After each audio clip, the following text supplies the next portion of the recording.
How did I find my job in LinkedIn? Through LinkedIn. Through LinkedIn. Yes. Yeah. That an in-house counsel's job is not just doing the legal. There is this star performer who's passed the ball to someone else who could have made the goal easily, right? Massive imposter syndrome when I showed up in some of these rooms to have these conversations. And then I told myself one day that in this room, I'm the only one who knows the LinkedIn data, right? No one else knows it. So what am I scared of? If you're searching for engineers and our data knows 80% men and say 40% women, your first page will be 60-40. Your second page of search will also be 60-40. It's not like you get all the men first. And Okay. yeah, so we've built some of those features on our product as well to ensure gender equity in the workforce.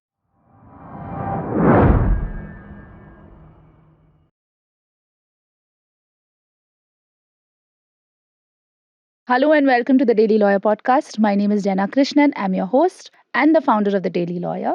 And today is yet another episode in our General Counsel series. This series is in proud collaboration with Zoho Sign, which is part of the Indian made Zoho suite of products. And Zoho Sign is a comprehensive digital e signature solution tailor made for Indian businesses. I will be speaking about Zoho Sign more at the end of the video, but for now, I want to extend my deepest thanks to the team at Zoho Sign for collaborating with us on this video and making the series happen. With that, I am so excited to introduce to you all our next guest. I'm talking about Miss Aditi Jha. She is the head of legal and regulatory affairs and an executive director on the board of LinkedIn India. She is a fabulous lawyer. She has a wonderful, very unique mix of a science, technology, and legal background. She's read her law from NUJS Calcutta in India and then did an LLM in law and technology at Stanford Law School. She's worked with ITC and then with Johnson and Johnson before she moved as the legal counsel and legal head for LinkedIn India. I'm very happy to hear what she has to say, and I'm also very grateful to you for making it today because Aditi is not well.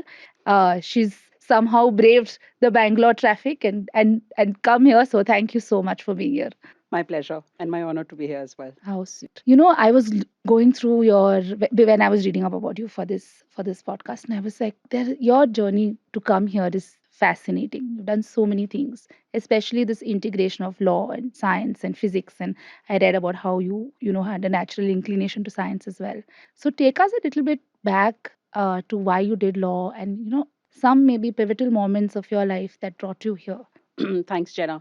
It's I think it's 20 years since Steve Jobs that famous commencement speech at Stanford where he said that you can Yeah. only connect the dots looking In backward. hindsight. So a lot of these dots connect backwards. I wish I could say that I designed it this way and I was very thoughtful and planned about it, but no, it's just how things sort of have connected when I look at them backwards. So I was a science student in 11th and 12th. I was so ambitious. I had math and bio because I was going to take the engineering and the medicine exams Wow. because I was a good student, and that's what all good students were expected to do 20 years back. My decision to go study law was my act of teenage rebellion. I looked at a lot of my seniors who had gone on to become doctors, who had gone on to become engineers, and I didn't identify with them. I just thought I was too cool for science. And then some of the role models that I did look up to, some of them had gone on to National Law School. They were working in law firms and doing fancy things, and they continued to do a lot of extracurricular activities, which is where I spent a lot more time than what my parents would have liked. So I was very active in debates and dramatics, and I was representing my school in national competitions. So I just thought that law school is going to be where I find my tribe. I wasn't able to write the exam for NLS because it coincided with another medical school exam where I was convinced I'm never going to get in, but parental ambitions. The only exam I could write was NUJS, and thankfully I got it. And the only condition my mother had when I packed my bags for NUJS was you go there, but you continue doing your entrance exam preps, and then next year you're writing your medical Wow. and eng exams again. Little did she know what life had in store. I went to NUJS. I was the first batch of NUJS. I wanted to ask you that. Yeah. I was the first batch. It was a crazy experiment. But we had Dr. Madhav Menon. He was the vice chancellor. He had successfully set up NLS back in the day, and he he was able to inspire so many wonderful law professors, economics professors, history professors to come in and teach us. My first year was I mean, I had not had that kind of intellectual stretching of my mind till before that. So there was no way I was going back to engineering or no, medicine. no. So I had found my place, and then I'd also found my tribe. The thing about law school is that I mean, whether you study the law or not, it teaches you to think like a lawyer, right? Yeah. Yeah. It's more about If it's a good law school. I've been to only one, so Yeah. yeah. So I mean, whether you remember what you studied in your constitutional law or not, but it teaches you to question things. It teaches you to challenge hypothesis. It teaches you to argue from both sides of of a point of view. And I found that a very, very natural thing for me to do, much more than solving math problems and doing calculus. So yeah, so there was no going back to eng or medicine. I had found my love. I had found my tribe, and we were the first batch. So you can imagine that there are only 100 students in class, and all the professors are focused on Yeah. on you. But it also, I mean, it also gave us a kind of ambition that was very unique because we were the first batch. We wanted to succeed. We wanted the law school to succeed. Dr. Menon wanted us to succeed. All the professors wanted us to succeed. So I think we were a great beneficiary of that. When I look at my class now, I think all of us have done so well in whatever Yeah. path we've chosen. And I think a lot of that foundation was set in those initial years.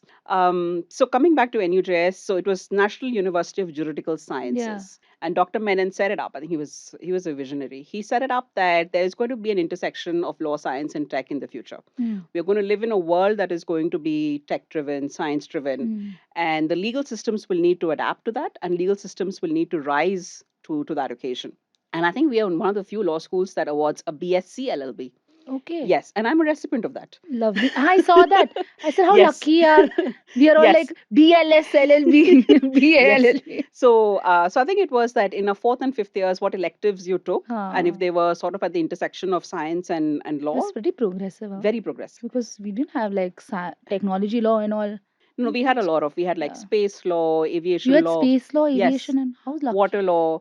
I Water have law. studied forensic sciences. Okay. So it was yeah. So biotechnology law. So yeah. So I think if you did like I don't know, I forgot the number, but it was like if you did like 15 or 20 of those, then you got a BSc LLB. And in my class, I think I was one of the few people who had BSc LLB. From then, I did my last year internship at ITC in Calcutta, and I was yeah, I got a job offer from them at the end of my fifth year, and I joined ITC in Cal.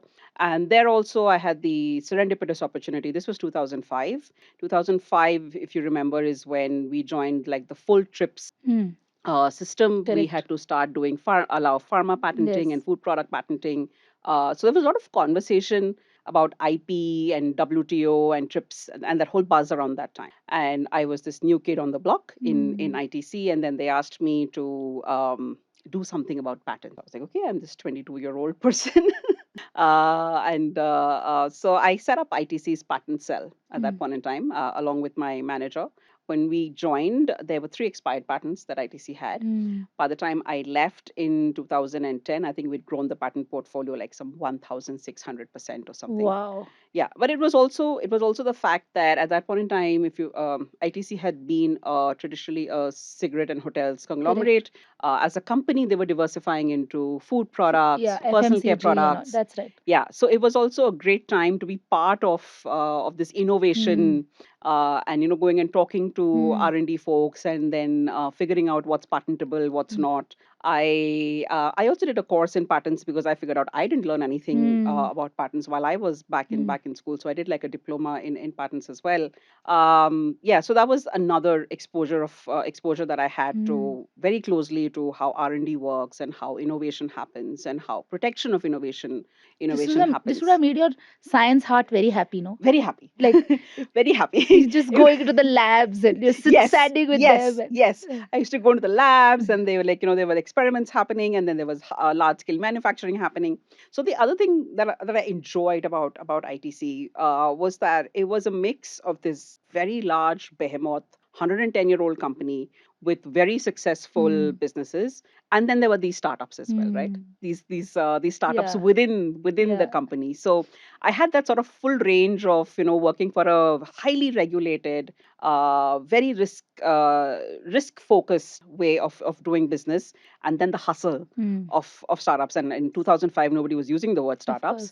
course. Yeah, so I had that range of experiences as well.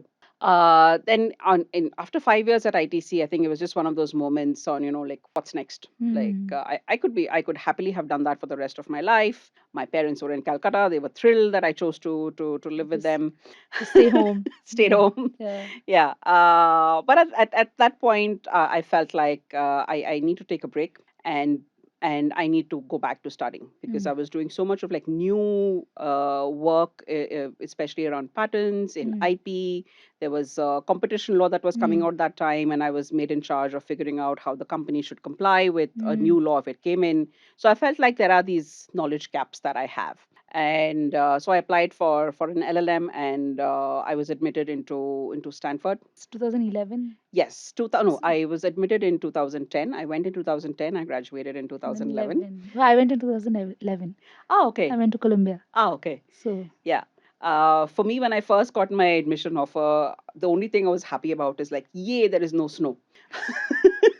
yeah. But I mean, little realizing that how much more life transformative Yeah. this Of experience course. is Yeah. going to be, as Yeah. I'm sure you Yes. recognize. So yeah, so I did my LLM in law science and tech, and this was 2010 2011. um, Stanford was both an eye-opening, inspiring, and a very humbling experience. Like we would be in, say, in the cafeteria, there would be this 18-year-old next to you. You start chatting, and then turns out he's already made and sold a company for millions. Wow. Yeah, I know. Can you Yeah. imagine? So it was the heart of Silicon Valley. It Yes. was the heart of where all big innovation was happening. LinkedIn was a new small company then. Google was a couple of years old. Facebook was a couple of Yes. years old. Uh, there was nothing called data protection. I remember we did not have a course on data protection. It was called data exclusivity back in the day. Yeah. So I think it was also at that interesting point where tech was just evolving and laws had just begun to play catch up. Yeah. People were beginning to debate things like who owns your Facebook Yeah. profile, Yeah. who owns the data on your social media profile. People had just begun to ask those questions. I think it was very interesting being in those Yeah. in those conversations. Then from Stanford, I think of course the classes were amazing. The professors were legendary. Books you had seen behind glass cabinets that you can't Yes. touch in a Yeah. library. Their authors were there in Yeah. person: Paul Yes. Goldstein, Mark Lemley, the doins of copyright law, patent law. So I think it was amazing being there. But I think the biggest thing I took away from my LLM, and I'm sure that's been your experience as well, Jana, was the relationships you make. Yeah. Yeah, the friendships you make. Thankfully, Stanford has a very small class.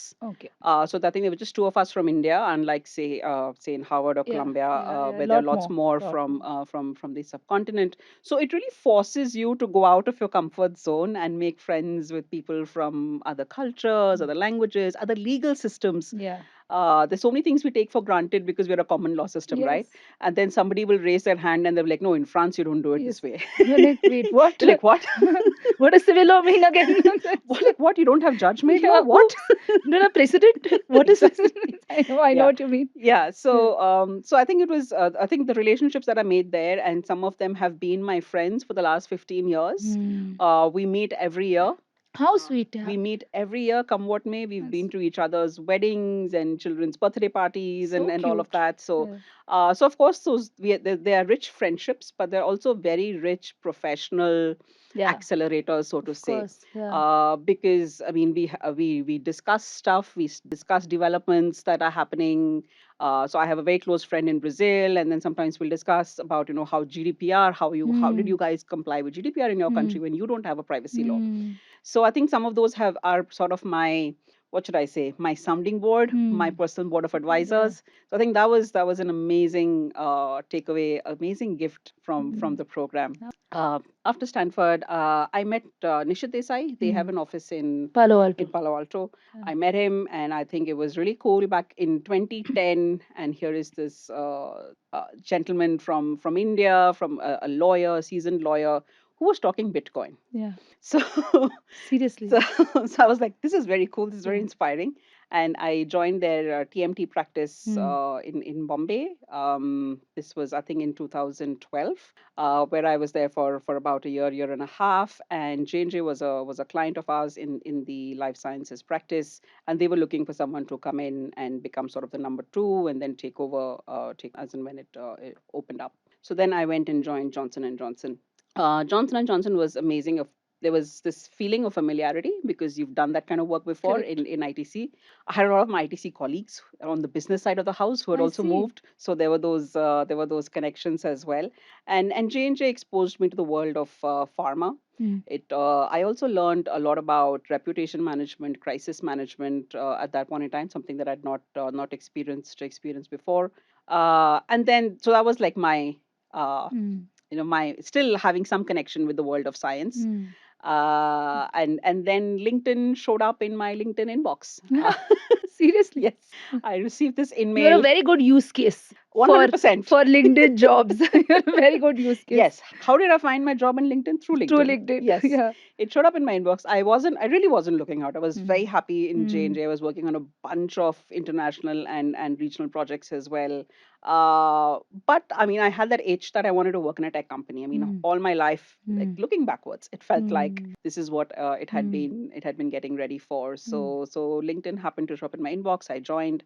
I'm the first Indian lawyer that they've hired.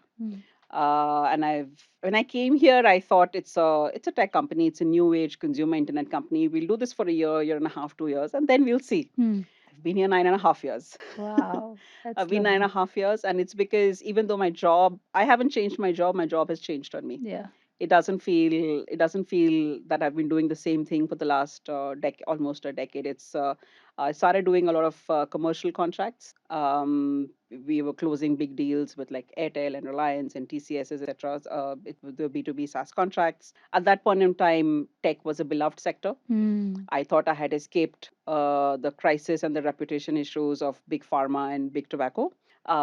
Tech was beloved. There were no regulations. There was nothing. There was just the 2000 IT law. That's it. There was nothing. And then it started happening. I mean, Cambridge Analytica happened, Brexit happened. So then there started becoming a focus on technology needs to be regulated, especially social media companies need to be more regulated. So it started with a little bit of that. I think the first brush was in the 2019 elections when the election commission wanted social media companies to do a couple of things. So that's when I started getting involved in some amount of tech regulation. Then there was a privacy bill that has been floating around for half a decade. Yeah. So that was there. Still floating around now.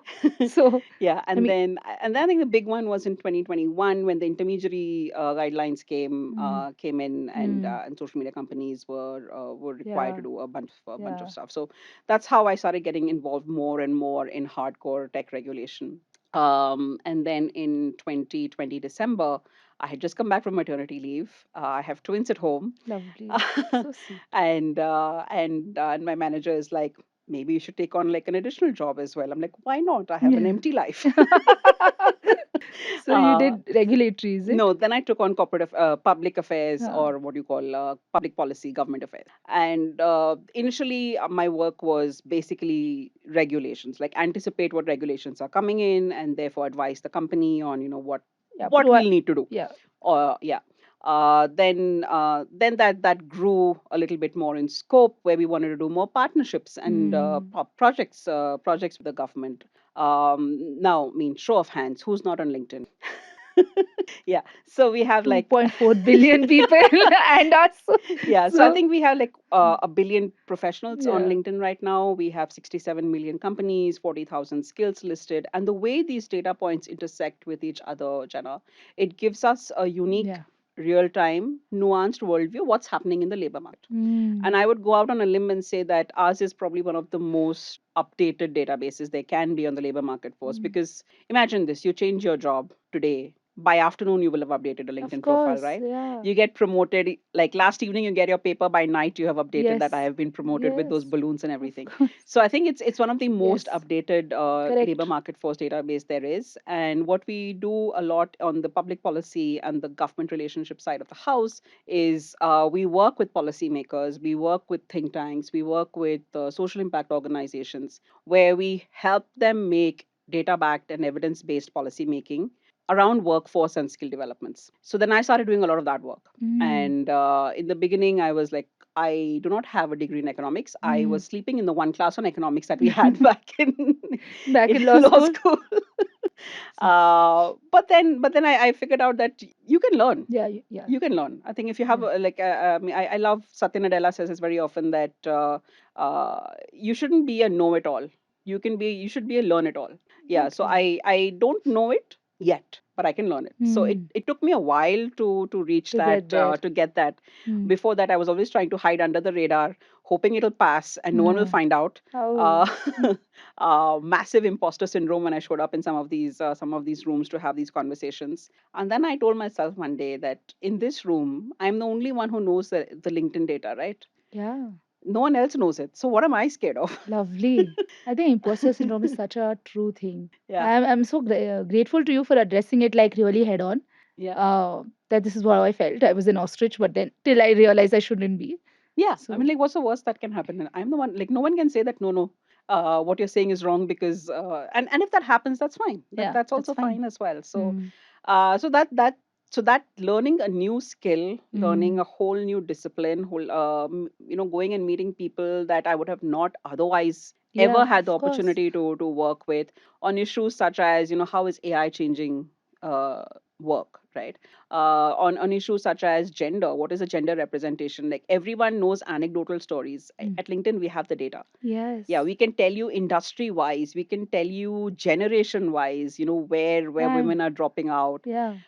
So I think those were like really powerful conversations and partnerships that I've been able to sort Develop. of lead and build and advocate for. So that's sort of been a very very fascinating part of my journey and my own career transformation and evolution at LinkedIn. I can understand why you said that I have not changed my job, but My my job job has has changed changed on me. me. Yes. So I can see that. How have you seen the GC role evolve?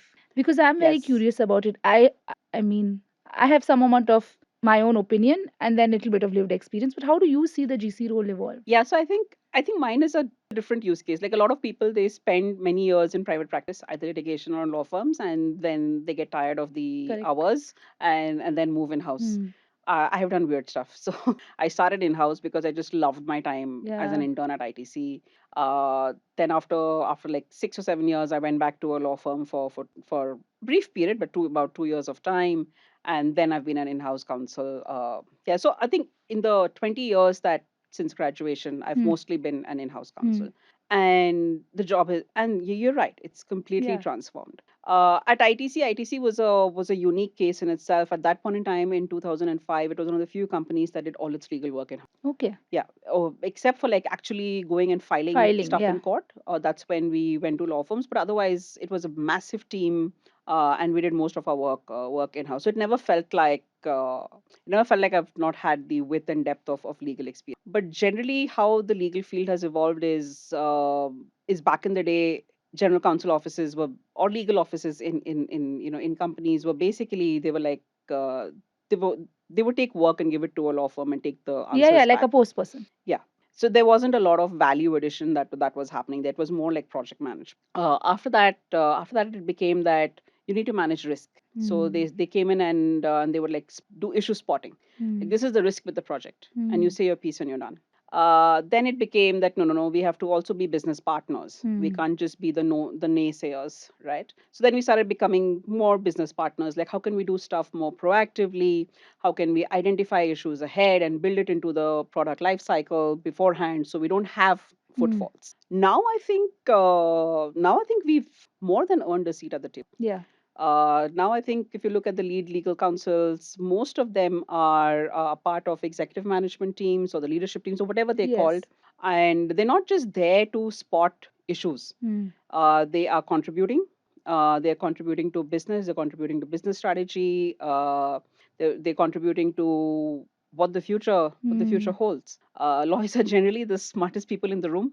I mean, we are not going to say no, so you have to ask them whether they'll say yes or yeah, no. I think we're smart, Yeah. and I'll tell you where our smartness comes from. I'm not saying that the others are not smart, but a lot of the other functions are very in their own swim lanes, right? And what I've seen, what is special for us is everyone comes to us, Yeah. right? We are advising finance, Yeah. procurement, logistics, Correct. marketing, Ops, everyone, HR, everyone. everyone. So I think besides the CEO's office, I can't think of another function that can see the whole picture, right? We know how jigsaw parts connect, and we also know how the dominoes will fall. Like, how one person doing something there has not thought about. Correct. Yeah, so I think that is the smartness, that a unique perspective that we bring. And I've been in many of these conversations where something is being said, and I'm like, but usse baat kiya hai? True. Because that team is doing something else. Yes. Left hand doesn't know what right hand is Yes, doing. yes. So I think that is there.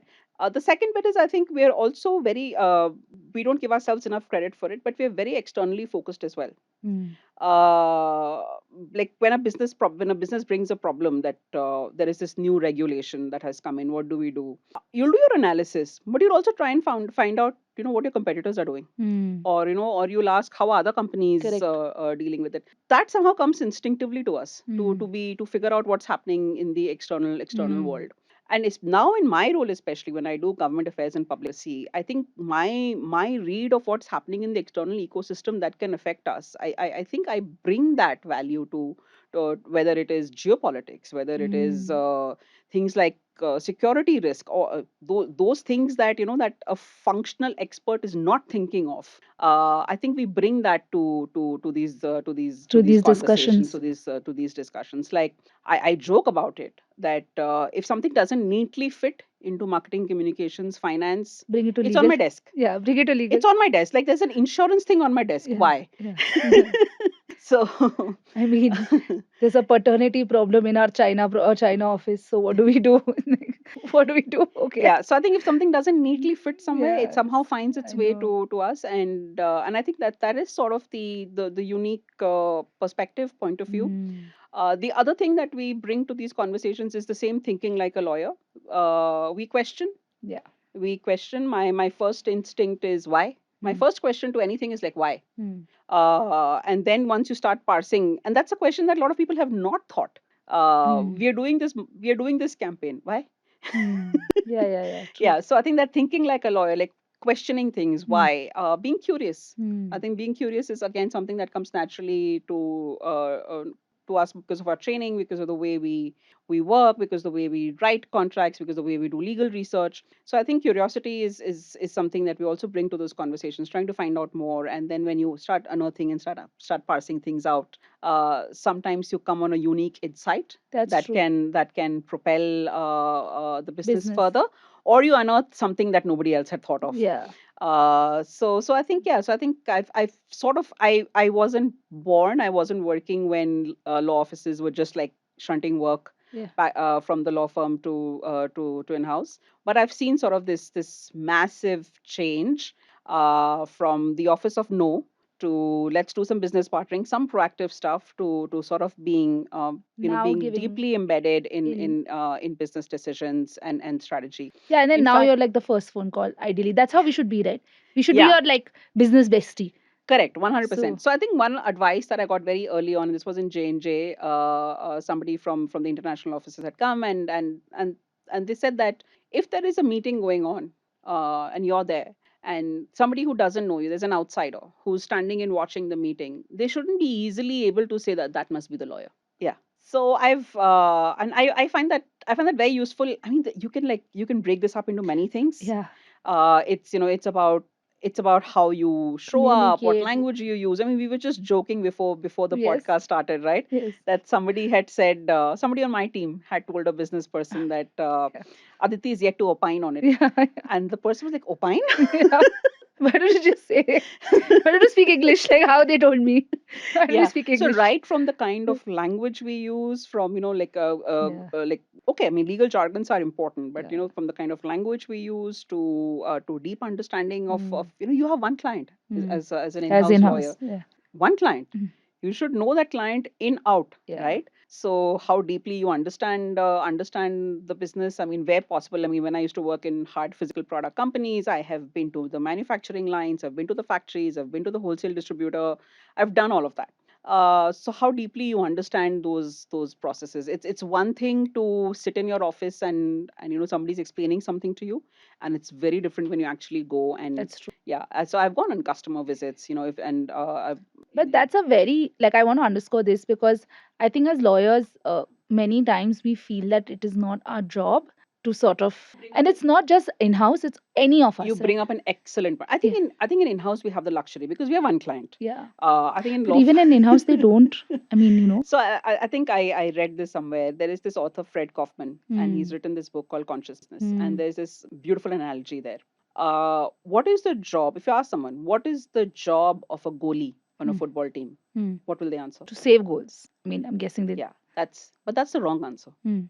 The job of every member of a football team is to make the team win. Correct. Oh, so. Yeah.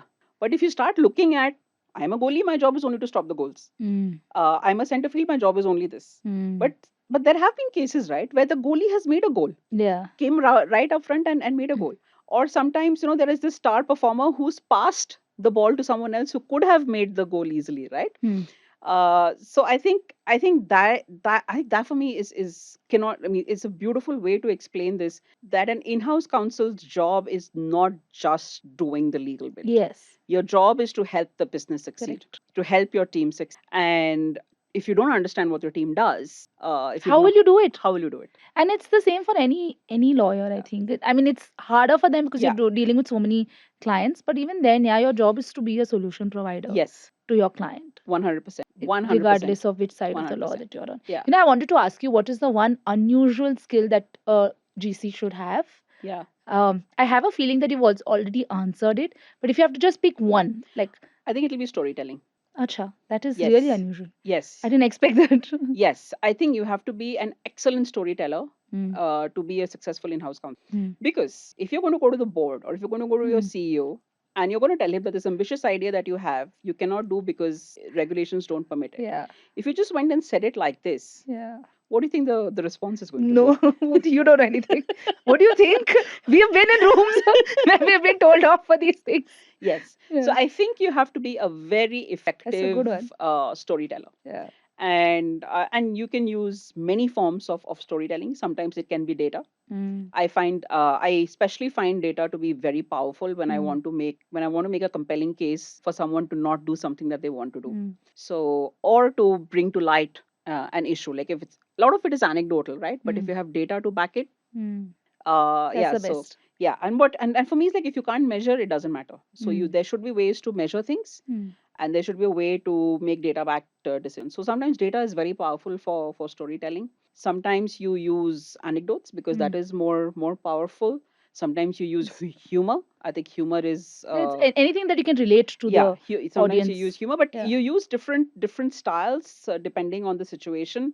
But a lot of our job is frankly influence without authority, right? Yeah.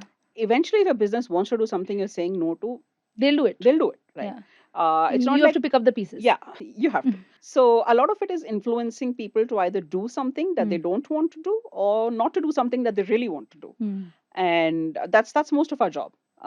That's true. Yeah. So I like influence without authority. yeah, That's it a is good one. influence without authority. Like you Yeah. have to influence them to do something they really don't want to do. So how do you convince them? Mm. One part of it is relationship building, but you can't do relationship building when you need that relationship. Correct. That is something you should have done much before. Assuming you've done that, when you've gotten to that point, I think effective storytelling is what helps in creating alignment Mm. and in people seeing where you're coming from And then it is not like legal told us not to do it, therefore we didn't do it. Then it is like, okay, we consciously together, we've come together and we've decided that we won't do it. that we won't do Or it. we will do it. And then it's not enough for you to say not to do. I think that's the evolution that has happened. And I think that is a huge difference from private practice to in-house practice. In private practice, you can give your opinion and you can give your 12. Do what you want with it. Yeah. But here you're the one who has to decide. Yeah, you're the custodian. Yeah, even if a law firm gives you 3 options, option A, option B, option C, which option it's going to be is my decision, and everyone is looking at me. Correct. To make that decision, to understand its long-term ramifications, short-term ramifications, understand everything that can go wrong, and apprise people ahead of it that these are things that can go south, and build some of those risk mitigation plans. So it's my decision. But the best way to achieve that, I think, is for the group, for the leadership team, or the business group, or the finance group, is for all of them to agree that this is what is the best thing, the best scenario for the company. Like this is how the company succeeds. Like going back to the goal example. Correct. So I think storytelling is I think a unique skill. I wanted to. I one of the things that I was curious to ask you was on negotiation and negotiation strategies, because I assume that you would be in a lot of rooms. I have a feeling that this one thing that very central when you spoke about storytelling and how do you convince people to do what they want or don't want, whichever way. I have a feeling that that's very central to your possibly your negotiation strategy, which may be backed by data. 100%. 100%. So you've been a lawyer a long time, and you know how a lot of legal negotiations happen. You write a completely one-sided draft, it goes to the other side, they make it completely their sided, and it's come back all redlined, and then you keep like arguing till for a long time. My approach, and generally LinkedIn's approach, is also that one, we start out with a simple document, like if you look at the LinkedIn subscription agreement, this is the agreement under which we sell our B2B products. They are worth millions of dollars. It's 5 pages. Thank God. 5 pages. Amazing. 5 pages. I want to see that document. I'll share it with you. Yeah. And the company's been around 10, 15, 13 years. It's not like we have been sued and we've figured out that, it doesn't protect our interests appropriately. It's largely balanced. I think it would be wrong for me to say it's completely balanced. It's impossible. It's largely balanced. It's largely fair for both sides. For both sides. And we save so much time, so much legal costs, so much manpower costs, because we start off with a document like that. So that is a privilege that I have, that I work in a company that understands. The second is not to go to a negotiation thinking it's a fight and one person has to win. I think we generally go in with a little bit of an adversarial mindset.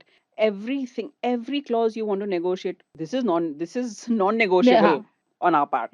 Why is it non-negotiable on your part? Everything is untouchable. Everything is non-negotiable.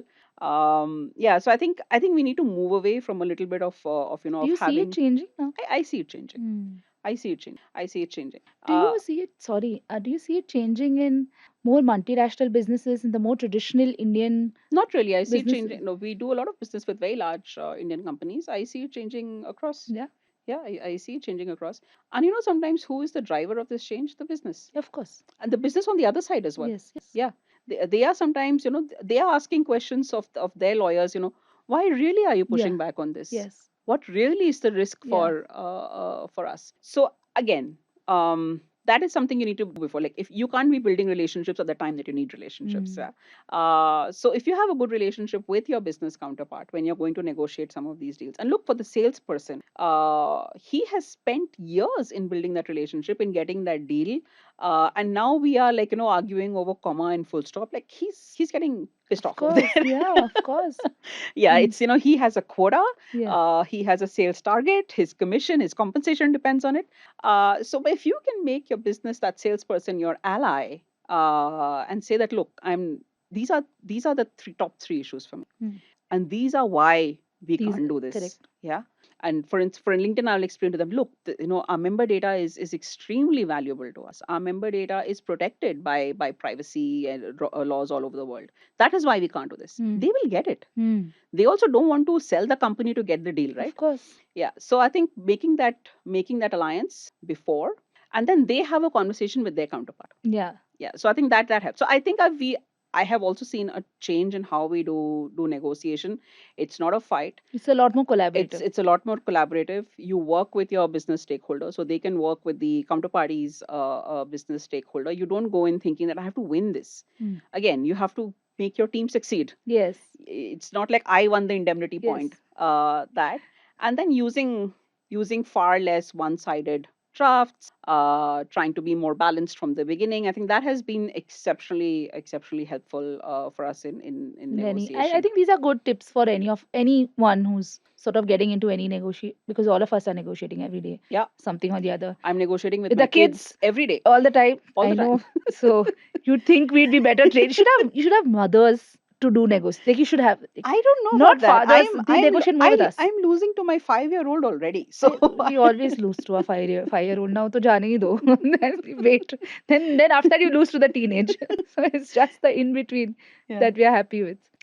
You spoke a lot about how LinkedIn has a lot of data and updated data, which somehow it didn't occur to me till you said it. And I think I want to dig in on that point, specifically 2 points over there. One is how you spoke about, especially women, falling off the workforce. We've all heard about it. We know that it's happening. We know that I think I read something that you said where you were surprised that it's reduced. You'd yes, assume that it will yes. increase. So I want to, if you can dig in a little bit on that, and maybe your some of the initiatives that, if you can speak about, that you are doing to ensure that we can sort of help each other. And oh my god, I can speak about this all day. It's my favorite topic. I have 2 daughters, and I want to do as much as I can to leave a world that's more equitable to them than say it was for us when we started.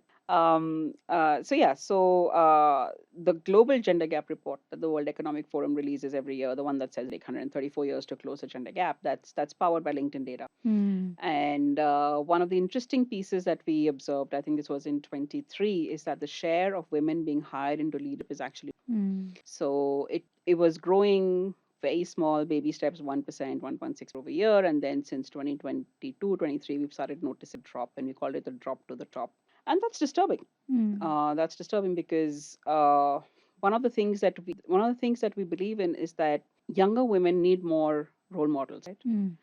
If you don't see people like you successful where you're working or in the industry, you don't feel like you belong. You can do that. Or that you can do it, right? Yeah. So if the share of women in leadership is now going to, anyway, it's so small, and now it's beginning to decline, it's going to also, one is it's declining. The second is we're also losing the role models for the next generation who are going to come. So that's one piece of data that I can talk about. The second piece that is very interesting is that depending who you ask, I think a lot more women, at least in India, are studying engineering.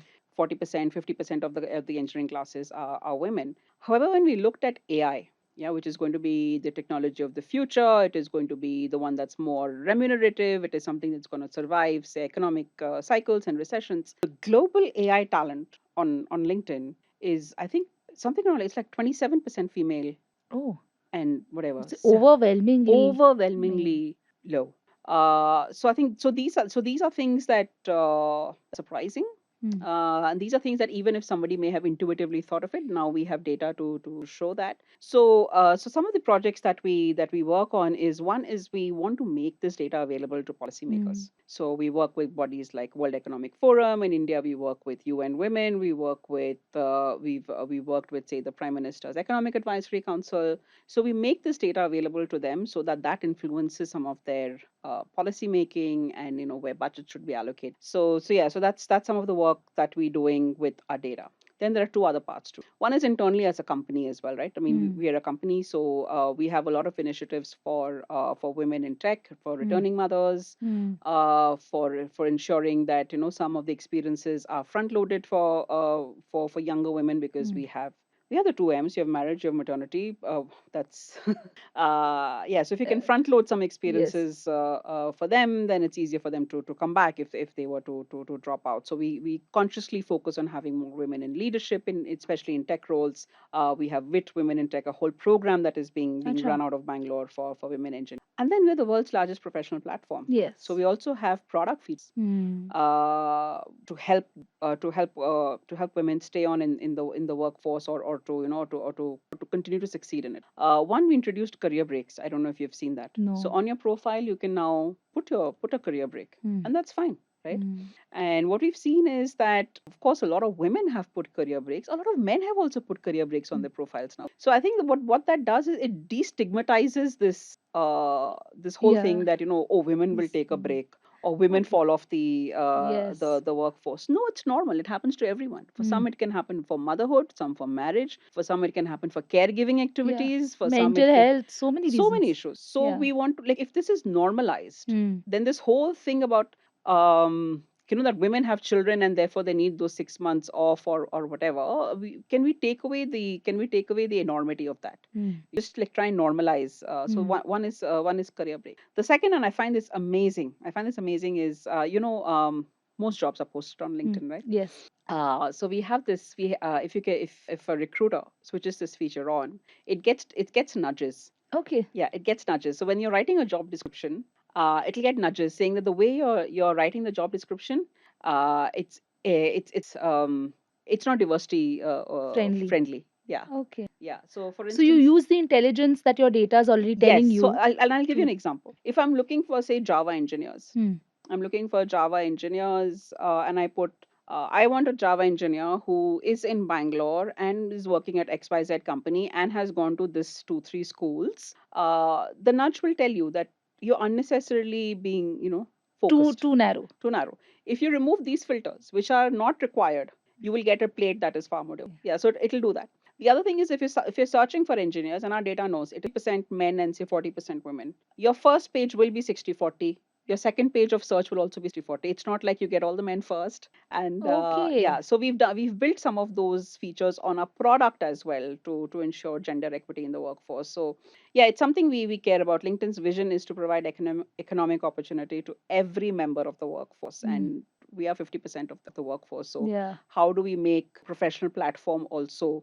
help us? I love the thoughts that have gone behind this. And I love the distillation that you've done of the intelligence that is already available in the data to sort of subtly help any one of us who are using LinkedIn. Yeah. I had a friend, a junior from college, who worked at LinkedIn long back, 2010 or so.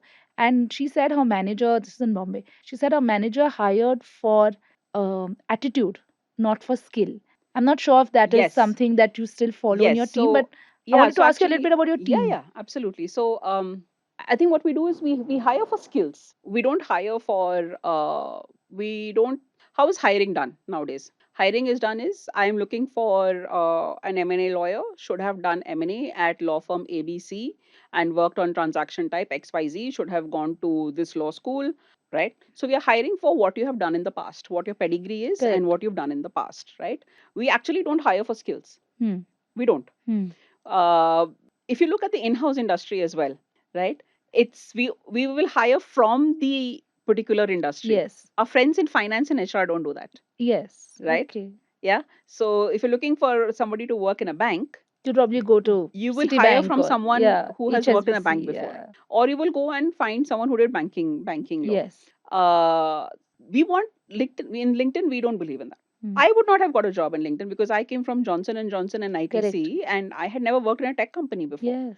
Right? But that's not how hiring is done at LinkedIn. At LinkedIn, we believe that every job can be broken up into skills, right? And a lot of skills are transferable. So if you can negotiate a contract, like in J&J, if I could negotiate a contract, a B2B contract with say a retailer, I can negotiate a commercial B2B contract with Airtel. Yeah. Right? It's the first principles and the fundamentals remain the same. If I can do product counseling advice on a pharma product, like you see the product and these are the 20 regulations that apply to your product and see if it complies, I can do that. I can bring that same analysis to a tech product. Of course, I'll have to learn maybe a couple of new laws. So I think that's a huge shift that LinkedIn has generally made, but it's something that all of us should be doing. Because come to think of it, if I'm looking for an AI engineer who has 20 years of AI experience and has studied and done a PhD in AI, what's the pool that I can hire Correct. from? Minuscule. Minuscule. Where will you hire people from? And you don't bring that diversity also. I mean, Forget the gender and all of that. Just yeah, mental, nothing. intellectual You're not. perspectives. And when your pool is that small, then you can't look for things like attitude. Yeah, true. Then you can hire a jerk. Just do the job. Then you know this whole thing about having a good culture. You will not be able to look for things like Yeah. attitude, culture, fit, etc. because your pool is that small. narrow. Yeah. So I think if you want to widen the pool, and if you want to look for things like are you a culture fit, which I think matters so much, like what attitude you have and what how you'll fit into the culture of an organization, of a team. The technical bits I think can still be picked up. These things are very hard to pick. The other thing that we feel is that in an AI first world, where Gen AI can do so much, and AI can do so much of our daily jobs. What do you think as human beings we are going to be doing? What is our role going to be? Our role is going to be what has been traditionally called as soft skills, which we generally poo-poo on. Yeah. So what is going to be important is, are you able to do critical thinking? Are you able to do logical analysis? Are you creative? Can you do creativity? Are you an effective communicator? Do you have empathy? Can you lead? Are you a good leader?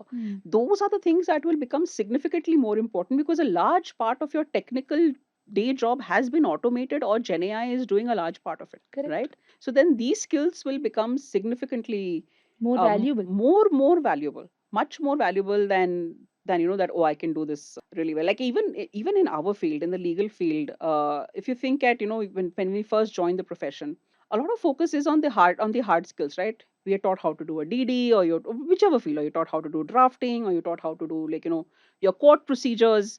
We'll have to start thinking on how that job orientation for newcomers in the profession needs to change. Yes, I agree with Right? you. Because Harvey will do a lot of stuff, and It's a fact. it's a fact, It's a right? fact. So how do you train a new incoming batch of lawyers who, those 10 15 who join firms and companies every year? How do you train them on things like, what we're known for curiosity, for questioning, for thinking like a lawyer, for all the other stuff that is going to be way more valuable. What about, I'm curious to know, you went into a tech company, you have this interest and a little bit of lived experience, academic understanding of technology, law, sciences. How has that changed or influenced you when you're maybe, I'm sure you use legal tech in your work, but how has that influenced the way you evaluate tech products? So how did you sort of integrate legal tech into your everyday practice? Even before legal tech, I think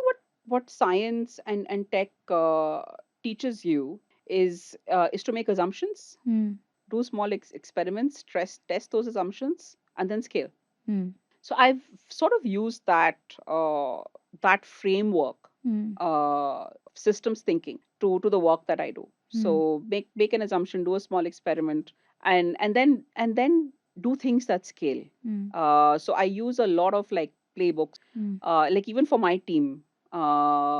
We use a lot of like playbooks. We use a lot of negotiation playbooks. We do a lot of like commercial agreement playbooks. Like we try and make everything into a scalable system as soon as possible. So I think that has sort of been my style.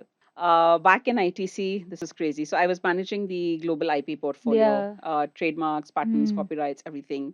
We actually came up with a tool to track, all the applications, prosecutions, oppositions, etc. And we built that. We sat with the IT team, and we built that. So yeah, so I think I've been using legal tech even before it was called legal tech for a long time. I've tried and used systems to be more effective, and basically to avoid repetition. I think that for me has been like, if you were to apply a design thinking lens to it, I think that is where the problem is. That is where the duct tape is. That a lot of the work we do is repetitive, but we don't employ systems that will to handle that. We keep doing those same things over and over again. So I think that has been sort of my focus. Like when either an Excel sheet or a pen and paper, or when you have the luxury, you build A tool. a tool. We built that on Lotus Notes. I don't know if anyone uses Lotus Notes anymore. We've done that. Otherwise, now, I mean, there's so much legal tech that is being used, right from like, your digital signatures. And digital signatures is a fascinating story, and I'm sure in house you would have seen it. Anyone signs a contract, whether they are Authorized or not, because I was there and he was not there, so I signed. So Yeah. And then so one is like anyone can sign a contract which you want to limit. The second thing is like, where does it go after signing? yes. Yeah, so sometimes you've gone looking for contracts, like where did it go after signing? It is at the bottom of somebody's desk with a chai stain on it. Oh goodness. Oh my god. So we've seen all of that. Yeah. So I think, yeah, so it's a whole contract life cycle management tools with digital signatures, and then now there are matter management tools if you're having a large dispute resolution portfolio, which we have as well. I think I think right now it's all segmented. It's still all very segmented. There's one product for X, there's one product for Y. You're using Salesforce for contracts, and you're using something else for signatures, and you're using something LawView, say, for matter management. It would be nice if it was all together. Like you have this one piece, one tool, one user interface where everything has sort of come together. And I think like in the kind of data nerd that I am, I would love to see more dashboards. I would love to see more dashboards on where we are spending time. Is there an effective way to triage things that are coming to us? Or are we doing instinctively? I feel like as in-house teams, we end up doing those things where the business is following up most intensely. There is a direct correlation. It is a fact. It is a direct correlation. Yes. That thing will get done. Yes. Whose business? Who's very sweet and like, when can you tell? Tomorrow? Okay. Like it's tomorrow doesn't come. Yeah. So I think that the effective system of triage, Yes. I think we still need to develop. Like, I was going to ask you what is yeah. on your legal tech wish list. Like you've preempted my answer, so please go ahead. Like, yeah, continue.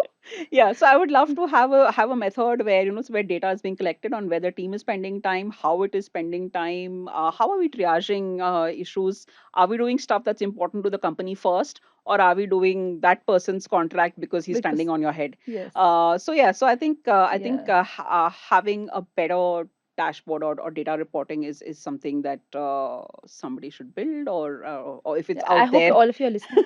Or if it's out there, Give let me know. We're telling them. Yeah. So that's a tech bit. But I think that's good. I'm not very techie. I think not like so as tech savvy and knowledgeable as you. But I would also appreciate something like that, even for the team. Yeah. Even for the team, if we can see what everyone's doing. Yeah. Correct. Especially like when we are traveling, like I'm here, everyone's there. Correct. You want something like that. Like everything, like where are you spending money? Like how are we spending the legal budgets? Yeah. Are we spending it well? Are we not spending it well? I think all of that can be. There can be this one dashboard that sort of gives you this worldview. I have one last question to just close out this section, which is just you've spent 20 years in the profession. With God's grace, you're going to spend a lot more in the profession. How do what is the one thing you probably wish you would not have done? Is there anything like that? Would you change anything? I don't think I would change anything. I mean, like I said, looking backwards, the dots connect, even though I didn't plan it this way. I've had the fortune of working with some really amazing mentors and some amazing teammates. I think the only piece that I would sort of front load is I think getting international exposure early on is important. And I think I did my LLM like at least a little late. I mean, I was already 6-7 years in the profession. I think getting that international exposure early, there's so much more learning than a textbook can ever provide. I think that is the one piece that I would you would want to do a little differently. Yeah. I agree, but I agree and disagree because I feel like particularly for LLM, I think right now I may not recommend it to younger students or unless you have the money. If you have the money, go.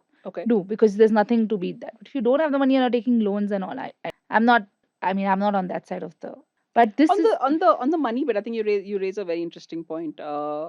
Generally, we're not good with money, lawyers. I mean, I look at my batchmates who you're like, where did all the money go? What is this? So the good thing about working in big companies, ITC, J&J, LinkedIn, all of that, is that you're working very closely with other smart people who've been to the IITs and the IIMs of the world, and generally more savvy with finances. And then you're like, oh wow, I didn't like. It doesn't even occur to us.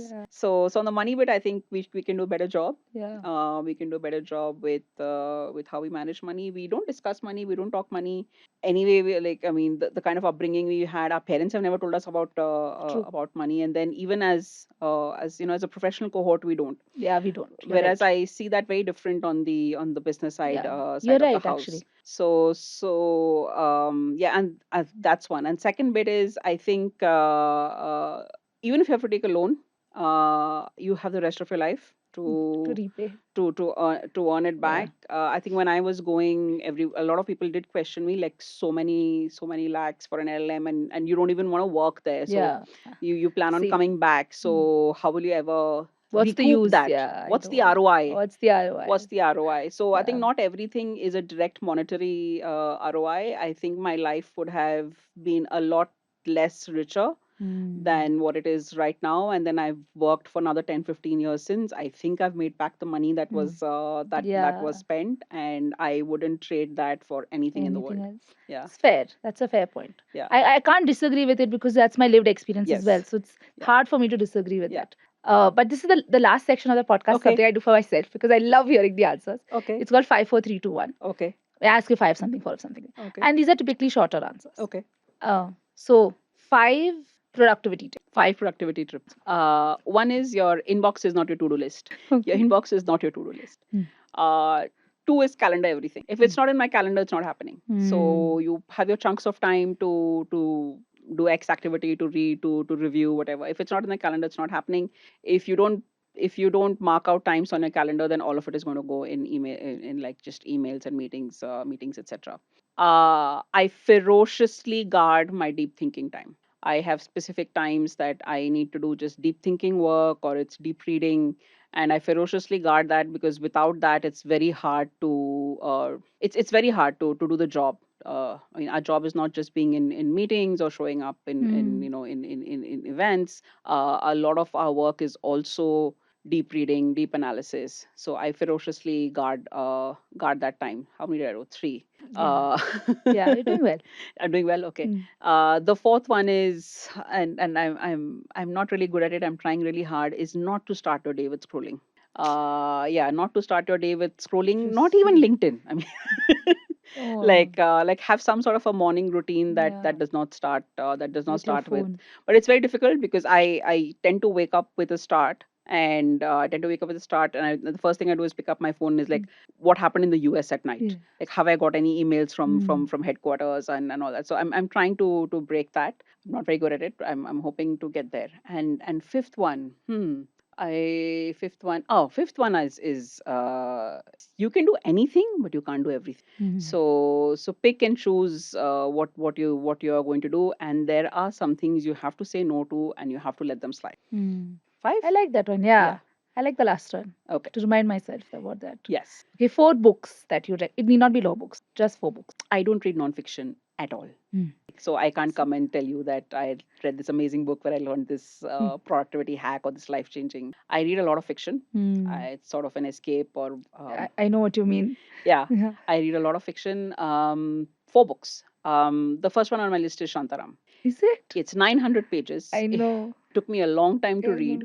And it took me so long to read because you can't finish it in one go. You can't. And then you read 200, 300 pages, and then life gets in the way, and then you have to start again. I love Shantaram because it's a story of human grit. And I also love Shantaram because it's like a beautiful essay to Bombay. I was just going to ask you, did you also remember, like, the different places that you go around? So Bombay is one of my favorite cities in the whole world. So so I just love, I love that Bombay is a character. In that in that book. So Shantaram. The second one on my list is Americana, Chimamanda Ngozi Adichie. And if you haven't read anything by her, just see her. There's a talk that she does on feminism. Is she the one who wrote that Booker Prize winning book, this Orange Sun or something? Yes, Yellow Sun. Half of a Yellow Sun. Yes. Yeah, I've read that one. Yeah, so I love Let me finish Americana. it. Huh? Americana is about migration and belonging. And even though we live in India, a lot of us live in exile because we're not where we grew up, we're not where Correct. our parents are. So yeah, there is that feeling of Yeah. being in exile. So yeah, that's the second one. The third book I like is The Book Thief by Marcus Zusak. Oh God. And oh my God, I mean, of course, if you've read the Yeah. book, you love it. And I think the one piece beautiful takeaway from there is something as small. So reading to someone can be so powerful. Yes. So that's the third one, and the fourth one.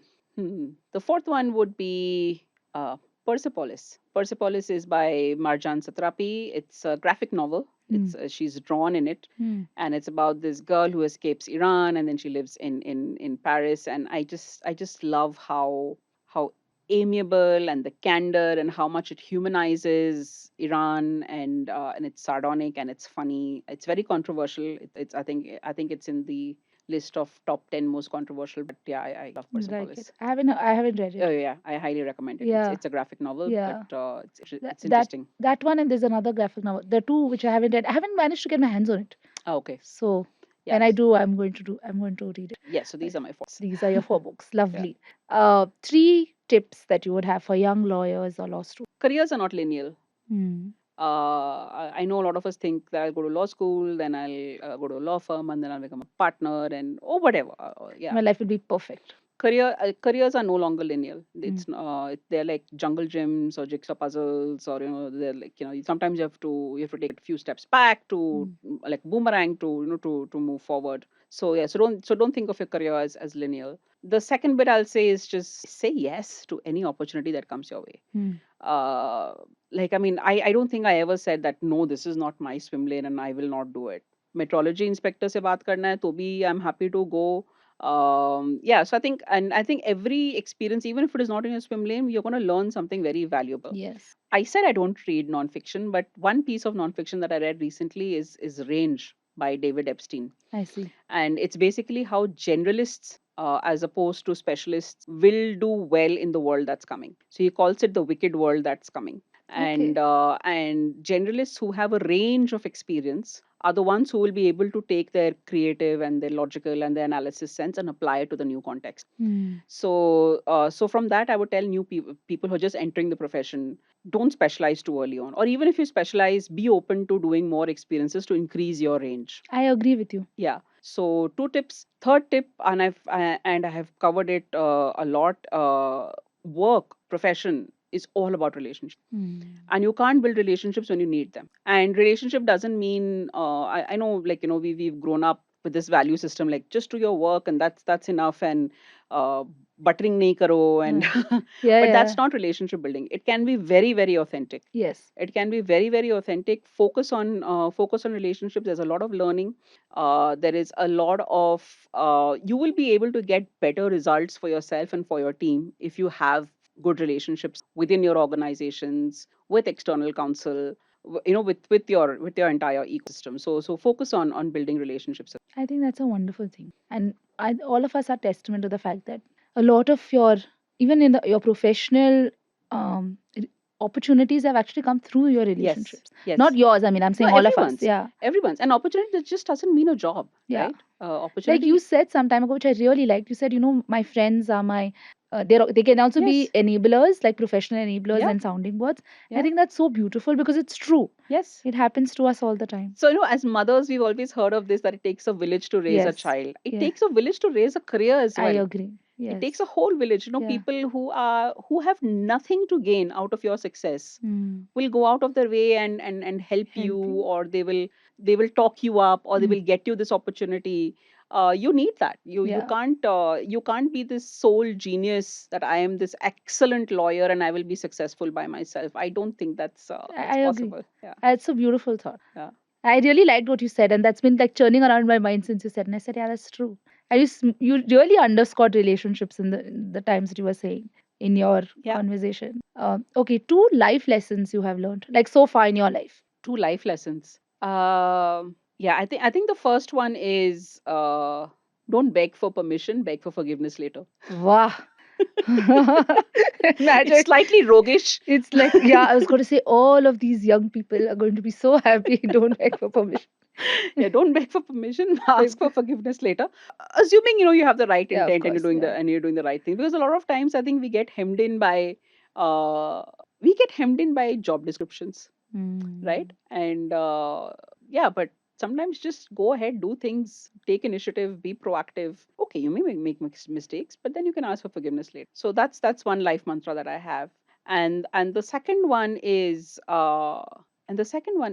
be so undeniable in your current role that your next role is guaranteed. I think a lot of times what happens is you keep thinking that how will I get that role, or how will I get that assignment? And the only way to that is be so good at what you have been given right now. Sometimes we lose focus on that. I don't like what I have right now. I will do a half half job there, and I want something else, something that's more shiny. I don't think that works. Be so good at what has been given to you. That is your promotion pitch. That is lovely. It's true also. And the best piece of advice, the one best piece of advice you, Perfect is the enemy of done. we are learning, no unlearning. Done is better than perfect Done is anytime. perfect is the enemy of done, Yeah. and that's really hard for us lawyers to do because we want our fonts a particular way, and the margin has to be a particular way, Yeah. and the fonts have to be uniform, and header has to be, you know the drill. Yeah. Footnote has to be there, page number has to be there. I think because that's how we are Have been trained, trained. that And your it's eye hard. doesn't process No, if it is all like different no. fonts. So someday I was told perfect is the enemy of done. So yeah, that's good advice. And it's a good advice across the board also. Yeah. I mean, whichever role we play. Yes. So Yes. yes. Thank you so much, Aditi. So Thank you this for was such your a fun conversation. I yeah. enjoyed it so You much. enjoyed it. Thank you. I also enjoyed it. I'm so happy that you came. I know you were unwell. And I'm so grateful to you that you came. I had a great time talking to you. If there's anything that we can do to support any of your initiatives, I'm a mother just like you, and I also am very passionate about anything, any impact that we can make. So most happy to Yes, let's support. talk. For Yeah. sure. Yeah. But otherwise, thank you so much, everybody, for joining us in this conversation. And we'll see you soon in the next conversation. So thank you. Thank you, Jana. This video is sponsored by Zoho Sign, a comprehensive digital e-signature solution tailor-made for Indian businesses. If you are an Indian business looking to sign loads of agreements and contracts, or authenticate signers, or pay stamp duties, then look no further than Zoho Sign. Legally recognized under the provisions of the Indian Information Technology Act 2000, Zoho Sign is a signature of choice for popular Indian brands like Paragon Footwear, ACG World, and more than 40,000 such companies. With Zoho Sign, you can quickly sign, send, and manage documents and authenticate signature workflows. This lets you close deals and execute legal agreements faster than ever.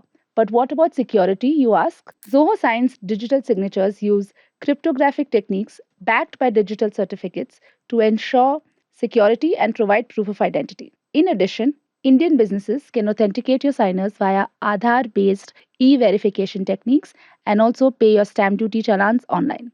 Zoho Sign is beloved by customers because of its straightforward pricing, adaptability across verticals and business sizes, ease of use, and no compromise compliance. It is a must have for lawyers and legal tech folks who are looking to streamline their workflows and digitize their paperwork. For a detailed demo, you can reach out to Zoho Sign on the email addresses given in the description box below.